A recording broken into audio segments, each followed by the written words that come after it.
Great. Welcome, everybody. I hope you've had a good couple of days in between time. We are now on the second webinar, and that is where we're going to look at how to create a chorus and possibly a break, which is the next section.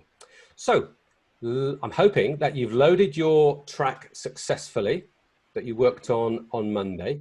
If you haven't, by the way, if you just joined us for this session and you haven't got what we did on Monday, which is something that looks like my screen, which is the introduction, you can do some catching up with Chris after this webinar. So at 11 o'clock till 12, Chris will be available to do that. And also this afternoon, Chris, is that right? Yes, that's right. So I'll be on again in this same Zoom chat. So you can use the same credentials and passwords and everything that you got in between 3 and 5 this afternoon. So yeah, if you need any help or you just want to ask any questions, we had some really interesting questions from James on Monday about what you do when you finish the track and, you know, things like that. So I'm happy to be around. I've got quite a general knowledge of, you know, releasing music as well. So yeah, I'll be around for any questions at that time. And I think if you have joined today and you don't have this 16-bar introduction that you see on my screen, it might be as well today to start at bar 17, where we're going to start. And this is the chorus that we'll be continuing here. So let's start. I'm going to start by playing the introduction that we made. So we'll remind you what it looks like and how we did it. Here we go.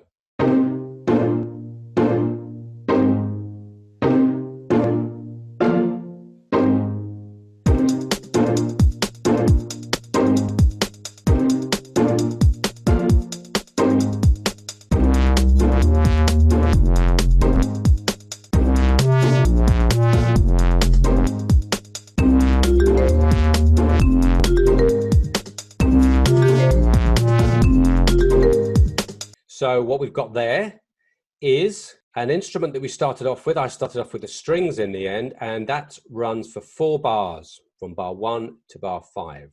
4 bars. And then at bar 5, I brought in the beats. And again, they run for 4 bars. And then at bar 9, 4 bars later, I brought in the bass. And 4 bars later, at bar 13, I finally brought in the keys.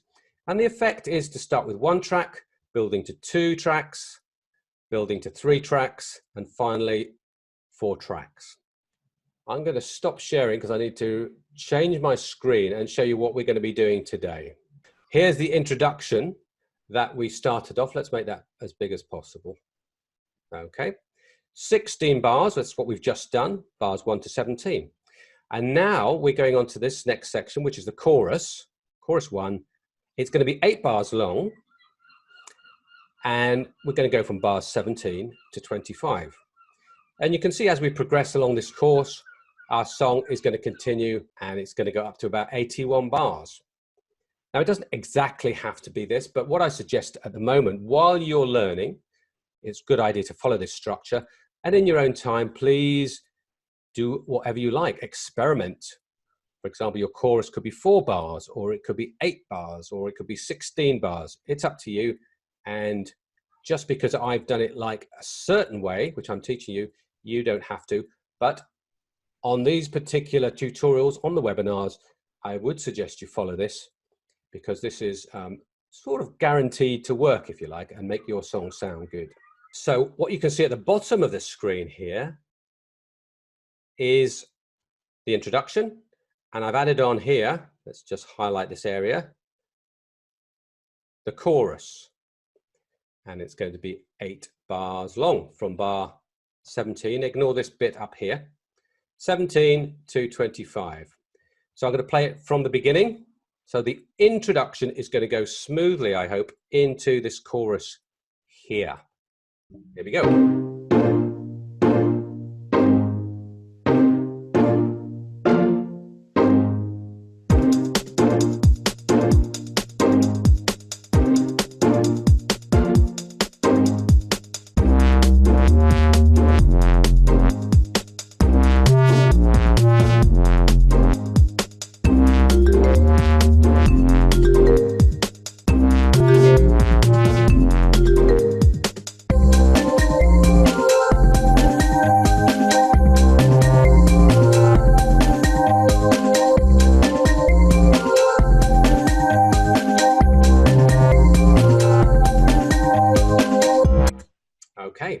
That's the chorus.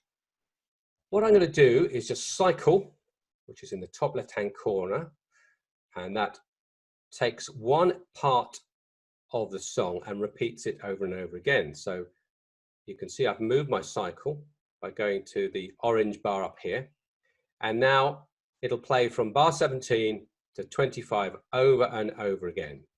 So let's just have a listen to that chorus.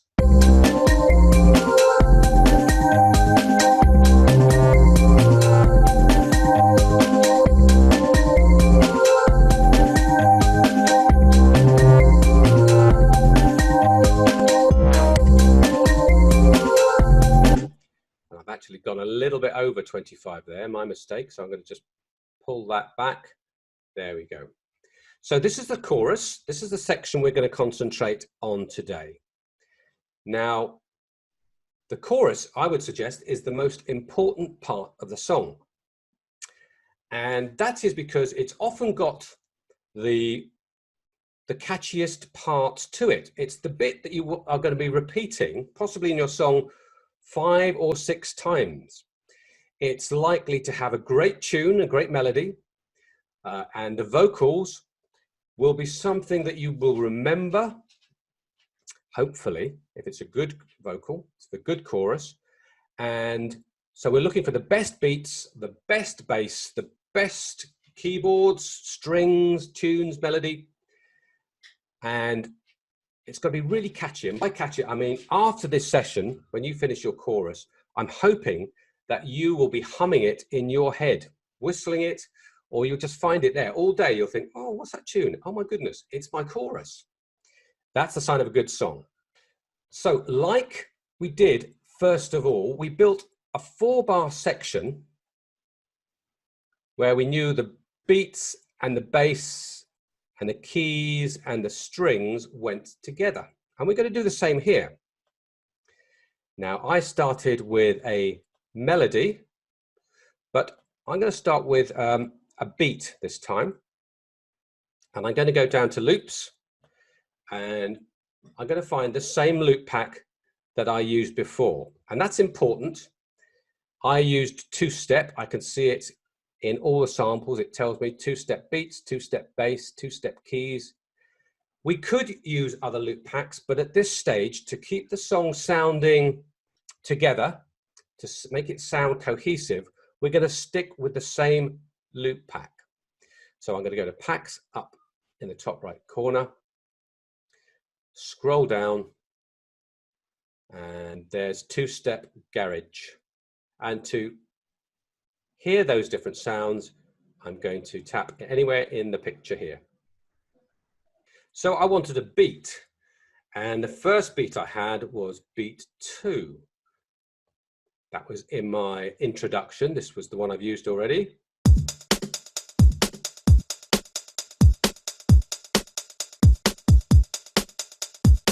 I want something that sounds similar, but perhaps a little bit more exciting.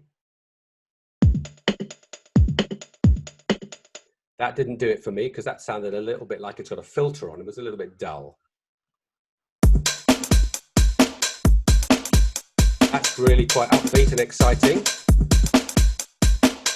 And it feels like that's lifted up from the original. So I'm going to choose that one, and I'm going to put it on the same track as I had with the beat in the first place. So that's going to be put there. And the reason I put it there as opposed to up here or below is that if I follow this yellow track, it says beat. So I know that that's where the introduction beat was. Let's just go back a little bit.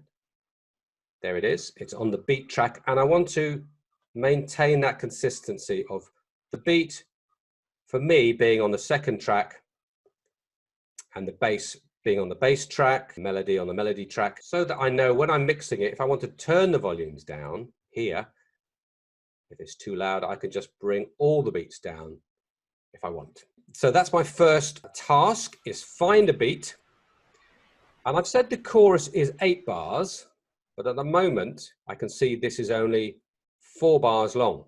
Before I go on, I want everybody right now to be going up to view, and I wonder if you can remember what we're going to change here. it is the grid size. Who can remember? It's defaulted to smart. Which one are we going to pick? Well done, Sam. Yes, we want it set to bar. And now, I don't know if you can see my screen, but we now have big square blocks, which means that is 1 bar, 2 bars, 3 bars, 4 bars. And now you can clearly see why I said this new sample is only 4 bars long, and I want to copy it to 8 bars long, to bar 25. So if I put my marker there, I can clearly see I'm going to copy here, drag it, and it jumps to the bar line. I can't get in between. That beat is now 8 bars long. And if I want to hear it, I can press play.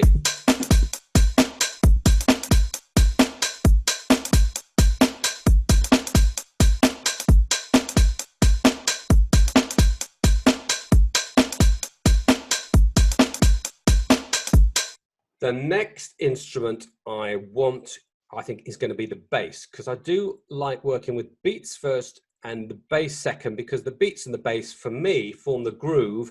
And if I've got the groove right, if it feels good together, I think I'm on a winner. I like the groove to be there, and then I add the melody and tunes perhaps later. So what bass?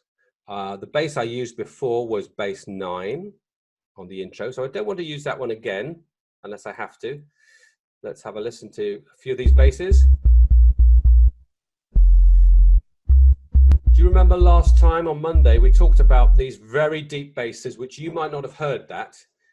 It depends on the speakers you're using. If you're using your laptop speakers, you may not hear some of the bass. If you can get headphones, that's better. You'll probably hear those basses now. And if not, a good pair of hi-fi speakers to bring out those very deep sounds. Let's try this one.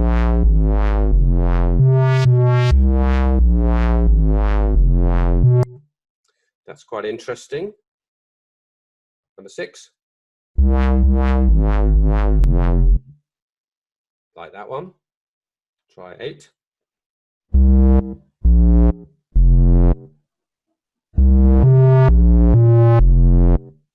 Okay, I think I like that one best.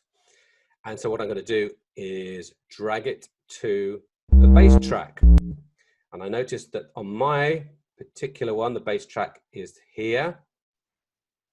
And it's red. So when I drop this in, 8 it was I liked, it should turn red. So let's drop it in at bar 17.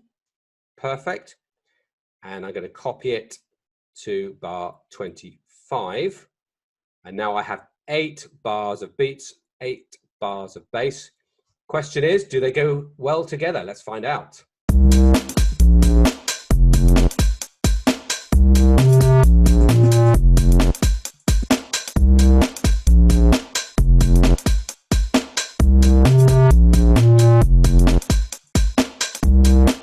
I am happy with that. If I'm happy, I'm going to save my work, top right-hand corner. So what I'm going to do now is get everyone on this webinar to find a great beat and a great bass and add them to your track from bars 17 to bars 25. I'll keep this on the screen so you can see what I've just done, making sure that you put the new beat on the old beat track and the new bass on the old bass track. So I found a beat, first of all, and I put it in on the beat track, which is this yellow track I've got here. And then because it's short, I copied it to bar 25. And that means the chorus beat is 8 bars long. I then found a bass. I dropped it in. It was short again. It was 4 bars long. And I copied it to 8 bars. And you can see how I've copied it. The first 4 bars, the original sample is a darker red, and anything that's copied is faded. I did the same with the keys. I'm looking for a melody or a chord progression. It's a bit short again. copy. And you see these tasks are getting repetitive. So you'll be beginning to be picking up how we put together tunes, songs, in whatever style we want. So the last thing I want, or perhaps the next thing I want, is another, perhaps a bit more catchy melody.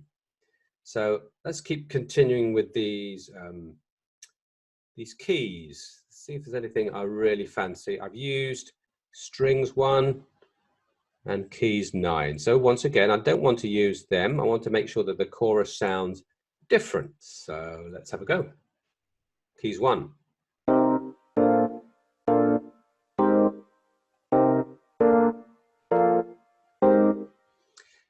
That's okay.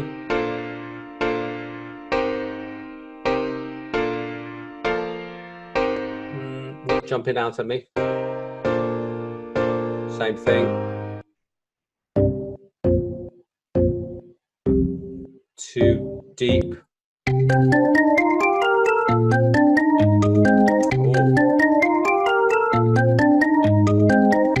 I like that. That's got a great stereo sound, and it's got a lot of notes. It's quite loud, so that's the one I'm going to try. I'm going to drag it into bar 17. This one is just 2 bars long, so I might copy it for 8 bars. That's one option. And I could introduce another idea, which is copy it another way, which is right-click and copy.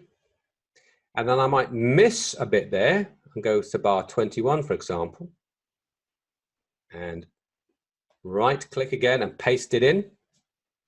And now I've got the little melody playing and a gap there, playing and a gap there. That's another option.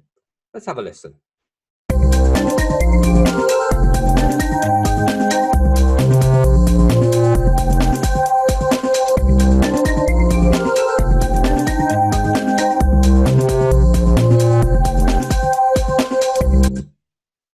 That sounds quite interesting. I might at this stage ask you all to think about the balance of the track, which means the volumes of the track. I'm finding the bass is still a bit loud, so I'm going to go over to the left-hand side and just bring that down a couple of dB or decibels. And maybe the melody wants to come up because that's the chorus and that's the catchy bit I'm hoping.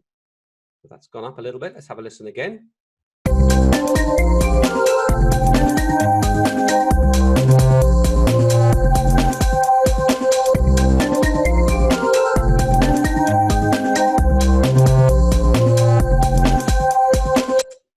Okay, I'm happy with that.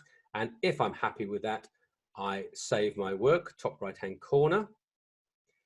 And if I wasn't happy with it, don't forget, I can go to the undo in the top left-hand corner and click a couple of times. Let's see if that disappears. There we go. It's all, and if I think I've changed my mind, I can redo with the other arrow in the other direction. So you can now see how I constructed the chorus. Let me give you another 4 or 5 minutes to find a really good strong melody and some nice chord progressions or any other sound that you think enhances your chorus. If you have any questions, please put them in the chat. And let's give you 5 minutes starting from now. Off you go.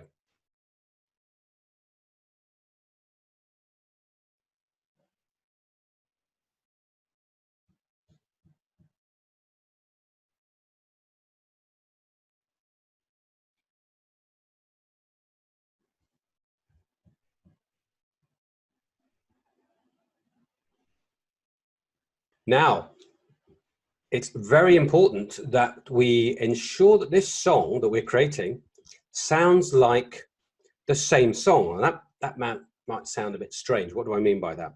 Well, that from the introduction through to the chorus, to the break, to the verse, and however long we go, it doesn't sound like a DJ who's made a mistake and keeps crashing in from one song to the other, and they sound completely different. So what we need is some consistency between the introduction and the chorus. So what I want you to do now is, first of all, maybe take the cycle off, Because at the moment, if you've got your cycle on, it'll be going around the chorus. Let me just take my loops out of the way so you can see a little bit clearer. And I'm going to take the cycle off, which means now I can go back with the rewind, go to the beginning, and my song will play the introduction and go straight into the chorus here. So have a listen to mine, see what you think. I haven't heard them together yet, so this section from the introduction to the chorus, I'm hoping will fit nicely together, sounding like the same song.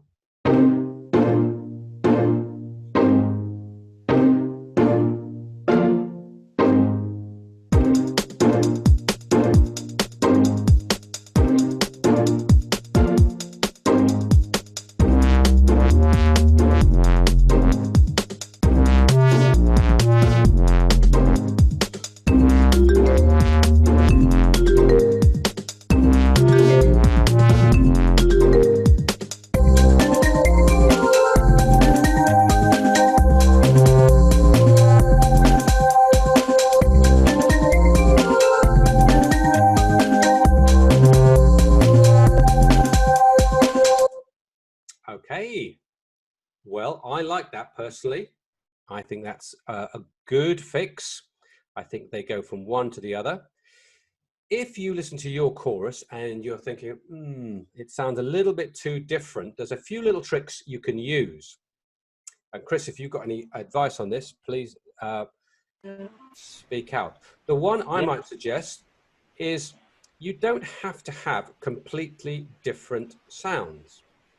And a good way of getting consistency is having the same beat from the introduction all the way through your song. It's almost like a sort of the thing that could glue it all together with maybe a few little changes. Same could be with an instrument. If you think you've got the perfect bass line that can go all the way through, why not use that? And what I like about my transition from the introduction to the chorus is the bass line is the same sound. It's a few different notes, but it's very similar. So I'm happy that the transition, the change from introduction, this first section, to the chorus, the second section, works well enough. Let me just go from bar 13 and just have a recap.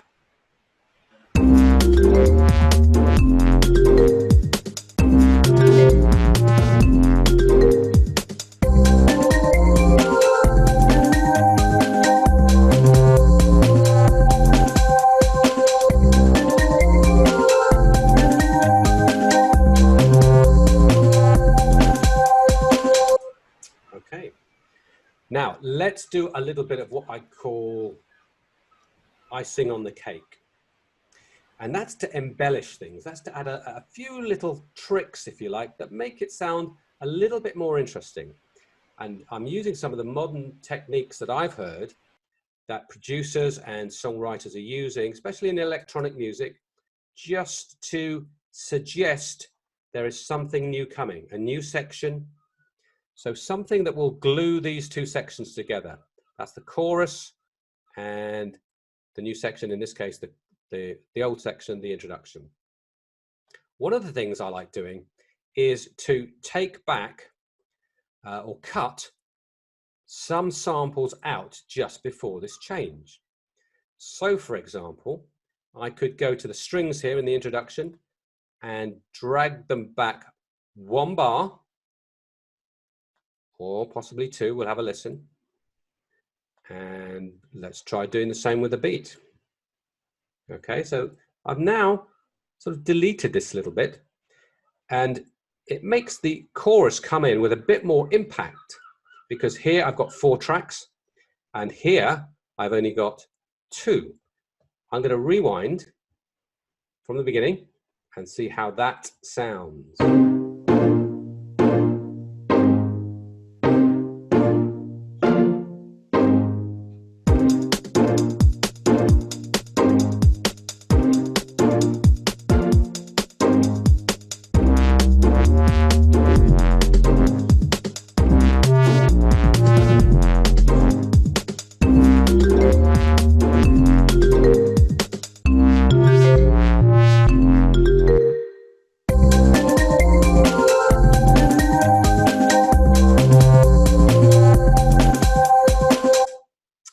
I quite like that. Let me show you one more thing before you have a go yourself, and I want you to experiment, of course. I would like to find a symbol that would add to the chorus coming in, a crash cymbal or some loud noise that might build up the chorus that little bit more. So if I wanted to look for that, I'd go to loops, and up here you can see packs and loops. And if I go to loops, I can see all the thousands of different loops available in the whole of BandLab. So if I was to search symbol, I can just put it in there, and I can see there's various symbols in various packs with various speeds. What about a reverse effect symbol? Let's have a listen.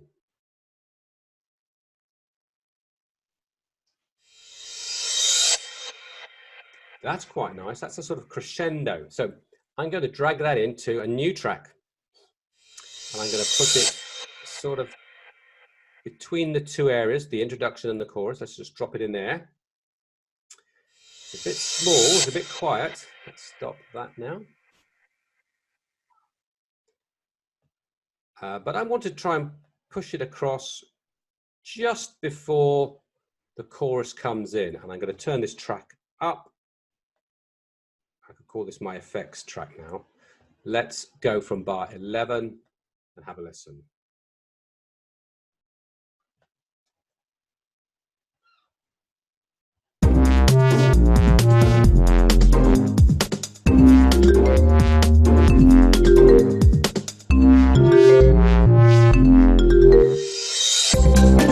Lovely.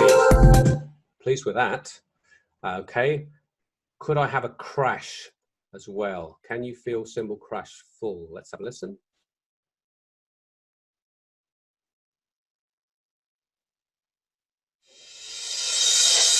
Now that's a backwards one as well. That's okay. I'm going to drag that in. New track. And you can see if I put it exactly on the first beat of the bar of the chorus, I've got a crash. I'll make that loud, and let's have a listen from bar 11.